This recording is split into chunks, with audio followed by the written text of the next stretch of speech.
சொல்றான் பாருங்க. நம்பி கட்டுற கதையெல்லாம் எடுத்து போட்டு பம்பளுக்குறாங்க அவனால. அவ தப்பு பண்ணாளான்னு கேக்குறியே? நான் என்ன தப்பு பண்ணேன்னு சொல்லு.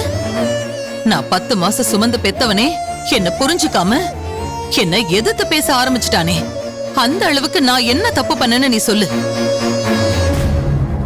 நான் உண்டு, என் வேலை உண்டுன்னு நான் என்னோட குடும்பத்துக்காக உழைச்சுக்கிட்டு அமைதியா தானே இருந்தேன். எல்லார் மேலயும் நான் சமமா தானே பாசம் காட்டினேன். உங்க ஒவ்வொருத்தரையும் நான் வளர்த்து ஆளாக்குனேன்.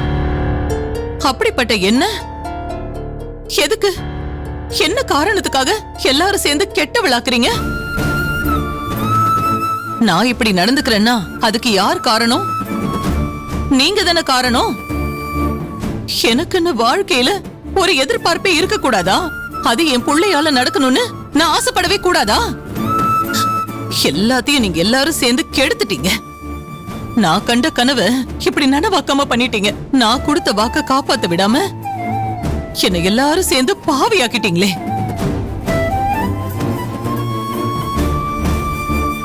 இத்தனை புள்ளைங்களை பெத்து நான் என்ன சுகத்தை கண்டேன். என்னோட எதிர்பார்ப்பை என் புள்ளைங்க பூர்த்தி செய்வாங்கன்னு நினைச்சேன். ஆனா நீங்க ஒவ்வொருத்தரும் எனக்கு புள்ளைங்கள நடந்துக்கவே இல்லையே. என்ன பத்தி நீங்களே புரிஞ்சுக்காதப்போ எங்க இருந்தோ வந்த இவளுக்கு என்ன தெரியும் சொல்லு? நான் எப்படி எல்லாமோ கஷ்டப்பட்டு இந்த குடும்பத்தை இந்த நிலைமைக்கு கொண்டு வந்திருக்கேன். இதுக்காக நான் எவ்வளவு அவமானங்களை அனுபவிச்சிருப்பேன். இதெல்லாம் என்ன இவளுக்கு தெரியுமா? அம்மா மறுபடியும் பிளாஷ்பேக்லாம் சொல்ல ஆரம்பிச்சிட்டாங்க. ஏமா, ஆதியை நம்பி ஒரு பொண்ணு வாழ வந்திருக்கா. அவளை வாழ விடாம எதுக்கு இப்படி பழி வாங்கணும்னு நினைக்கிற? கேட்டா ஏதோ பழங்கால கதையெல்லாம் சொல்ற. நீ பண்றது கொஞ்சமாவது நியாயமா இருக்கா? சுத்தமா நியாயமா இல்ல.